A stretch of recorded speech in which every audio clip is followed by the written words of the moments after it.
a futuristic alien jungle bathed in eerie bioluminescent light, with glowing plants and mist swirling around. A fierce, battle-scarred predator with sharp features and glowing eyes sits solemnly, sadness evident in its posture. Across from it, a young human girl in a high-tech spacesuit looks deeply distressed, her expression full of sorrow. The atmosphere is tense as if a great tragedy has occurred. However, in the predator's hands, a small alien child rests, adorable, innocent, and full of life. Its wide, curious eyes contrast the heavy emotions in the scene, creating a powerful moment of hope amidst despair.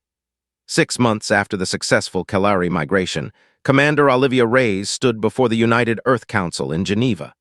The massive chamber was packed with representatives from every nation, all eager to hear about the new initiative that would change humanity's role in the galaxy. The Guardian Protocol isn't just a program, Olivia explained, her voice carrying across the hushed chamber. It's a commitment to protecting the most vulnerable beings in our galaxy. Behind her, holographic displays showed the various alien species who had reached out after hearing of the Kalari success story. The myriad, a gaseous species whose offspring existed as delicate plasma clouds. The Zexians, whose egg clusters needed precise gravitational conditions to develop. The Ven, whose larval stages required constant sonic harmonics to mature properly. All had approached Earth seeking protection during their most vulnerable periods. We've established training facilities on 5 continents, she continued, gesturing to the global map. Our Guardians learn not just combat and defensive tactics, but xenobiology, diplomatic protocols, and specialized care techniques for each species we protect. In the orbital training station above Earth, Instructor Jin Park put his latest class of Guardian candidates through their paces. They moved through simulated crisis scenarios involving different alien young, each more challenging than the last. Remember, Jin called out as his students navigated a zero-gravity chamber filled with holographic myriad offspring. These beings aren't just cargo. They're children. Their parents have trusted us with their future. Every decision you make must center on their safety and well-being.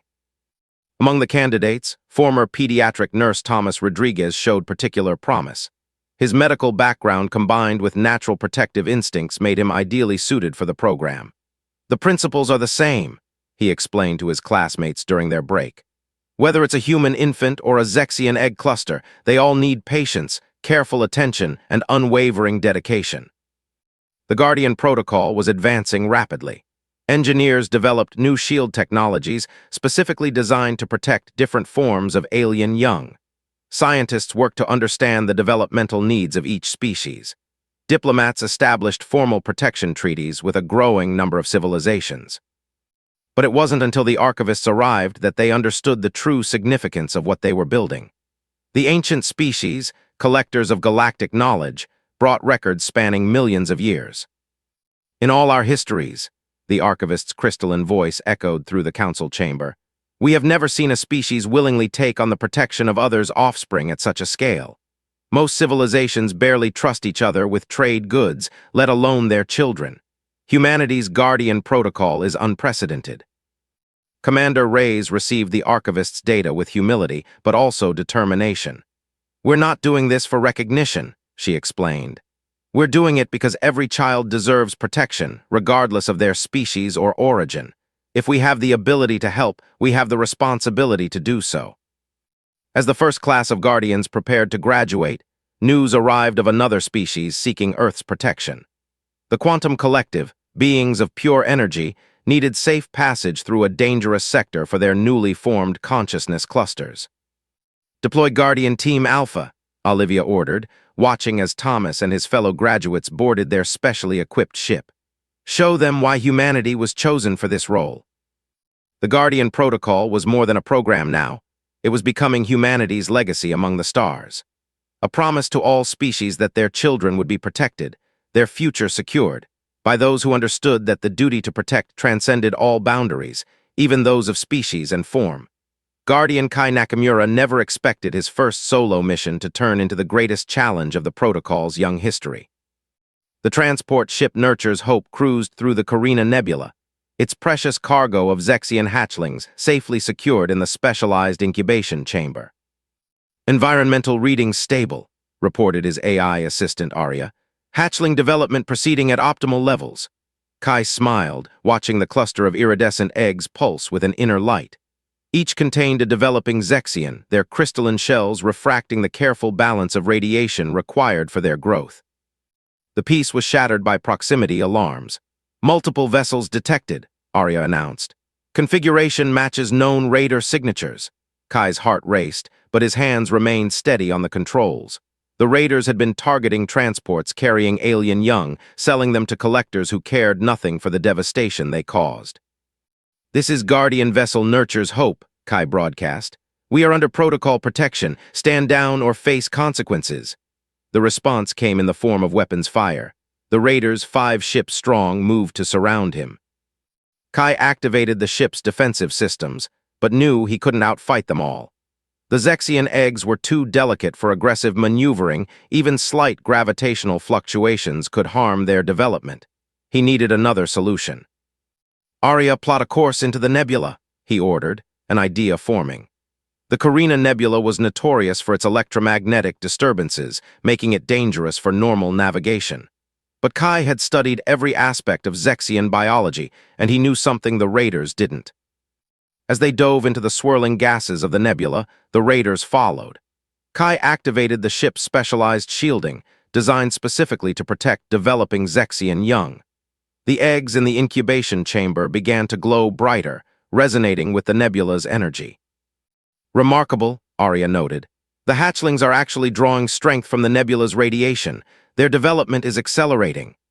Meanwhile, the pursuing ships struggled, their systems disrupted by the same energy that nourished their intended prey.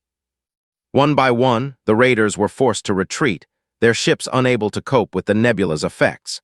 Kai maintained position, using the time to document the unexpected discovery. The Zexians would be fascinated to learn their young could thrive in nebula conditions. When Guardian Command received his report, the implications were immediately clear. "You've done more than save those hatchlings," Commander Reyes told him during the debriefing. "You've discovered a new way to protect them. We'll establish permanent nursery stations within compatible nebulae." The Zexian elders arrived at Earth personally to express their gratitude. Their crystalline forms shimmered as they addressed the Guardian Council. "We entrusted our young to humanity because we saw your potential," they declared. "Guardian Nakamura has proven that trust was well placed. In crisis, his first thought was not just to protect our children, but to understand them better." The incident became a turning point for the Guardian Protocol. Other species began sharing more of their biological knowledge, leading to new breakthroughs in protection techniques. Research stations were established to study the developmental needs of various alien young, each discovery making the protocol more effective. Kai returned to active duty with a new perspective. "Being a Guardian isn't just about fighting off threats," he explained to a class of new recruits. "It's about understanding those we protect, finding new ways to help them thrive. Sometimes the best defense isn't a weapon, it's knowledge." As he spoke, the incubation chamber behind him held a new clutch of Zexion eggs, their glow synchronized with the carefully recreated nebula energies. Each pulse was a reminder of humanity's evolving role in the galaxy, not just as protectors, but as nurturers of the next generation of all species. Ambassador Zara Hassan stood in the grand chamber of the Galactic Conclave, Earth's newest diplomatic achievement floating in space between Jupiter and Saturn. The massive station served as both a meeting point for species seeking Guardian services and a symbol of humanity's growing role in interstellar relations. Today's gathering was unprecedented. Representatives from 30 different species, many of whom had been historical enemies, sat together in the same room. The common thread binding them, their trust in humanity to protect their young. "The Shrike Collective requests human guardians for our spawning migration," announced the insected ambassador, their metallic wings catching the starlight. This declaration sent ripples through the chamber.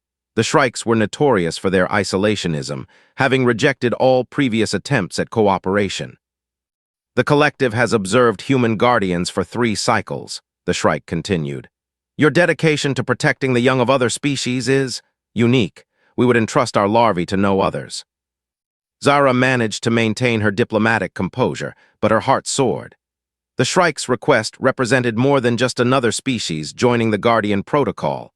It was proof that humanity's commitment to protecting alien young was breaking down centuries-old barriers. In her private office later, Zara met with Director Jamal Wilson of Guardian Operations. "The Shrike's spawning migration passes through Ven territory," she explained, pulling up a holographic map. "Two species who haven't communicated in centuries, now willing to cooperate because of us." Jamal nodded, his experienced eyes studying the route. "We'll need to coordinate with the Ven hive mothers. Their own larvae will be in development during that period." He paused, a slight smile forming. "You know, 5 years ago, suggesting these species would share space would have been considered impossible." The impact of the Guardian Protocol on galactic diplomacy was becoming clear. Species that had never trusted each other were establishing communication channels to coordinate protection schedules. Ancient enemies found common ground in their shared trust of human guardians. The breakthrough came during an emergency that no one could have predicted. A nearby star showed signs of imminent nova, threatening a region that held developing young of both the Shrike Collective and the Ven. With minimal time to evacuate, the two species faced a choice: cooperate or lose their next generation. Zara watched in amazement as former enemies worked together under human guidance.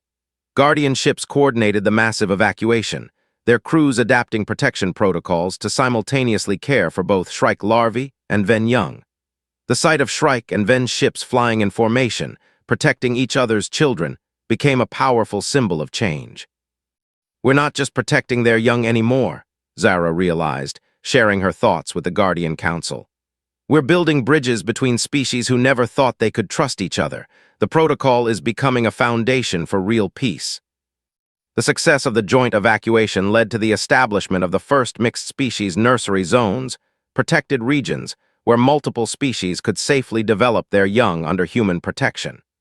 These zones became neutral territories, leading to unprecedented diplomatic exchanges. As Zara prepared for another day of meetings with new species seeking Guardian services, she received a message that brought tears to her eyes. The Shrike Collective and the Ven had jointly nominated humanity for the highest honor in known space, the title of Universal Guardians. "This is more than we ever imagined," she told Jamal during their daily briefing. "We set out to protect alien young, but we're helping to build a more connected galaxy." She looked out at the stars, where Guardian ships carried precious cargo of all species. "Sometimes the greatest diplomatic tool isn't a treaty or a trade agreement, it's proving you can be trusted with what matters most." Commander Alina Torres crouched behind a fallen pillar in the abandoned space station, her pulse steady despite the gravity of the situation.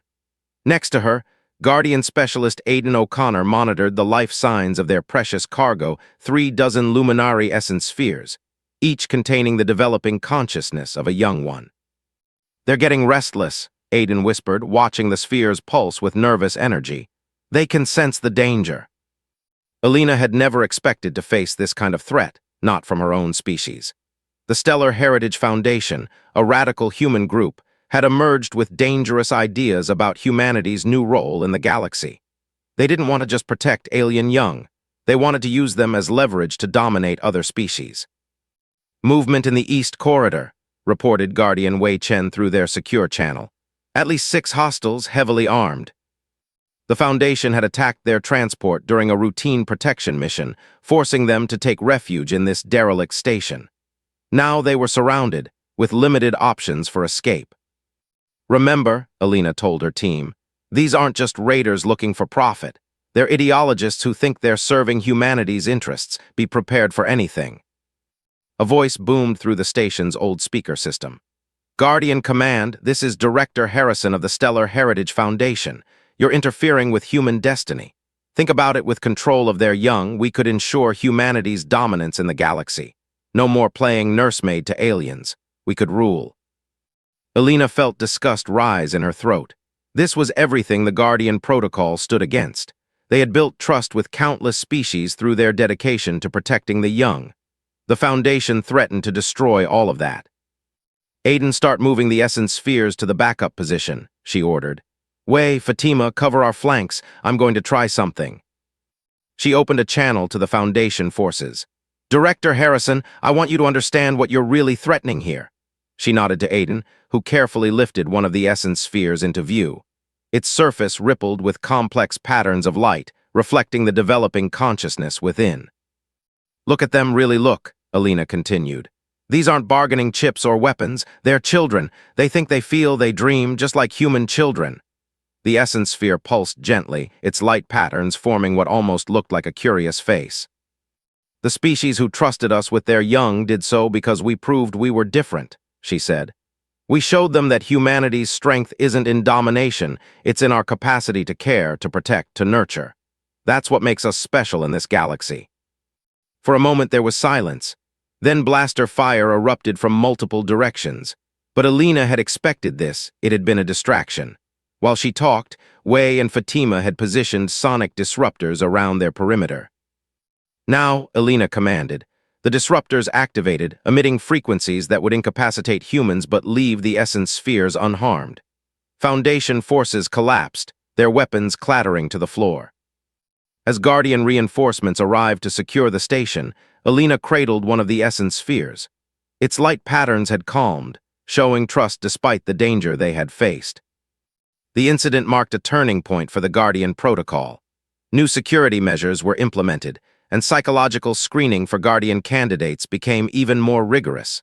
But more importantly, it reinforced what made the protocol special. "We faced a choice today," Alina told her team during the debriefing.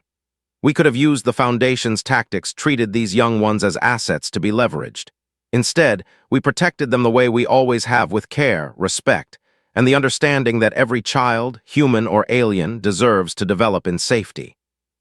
Word of the Guardian's actions spread quickly through the galaxy. Instead of damaging alien trust in humanity, the incident strengthened it. Species saw how humans had rejected the path of exploitation, choosing instead to reinforce their commitment to protection. As Alina watched the Luminari parents retrieve their young, their bodies glowing with joy and gratitude, she knew they had preserved something precious. Not just the lives of these children, but the very foundation of trust that made the Guardian protocol possible. "This is who we are," she told a gathering of new Guardian recruits later. "Not conquerors or rulers, but protectors, and that's a far greater destiny than the Foundation could ever imagine."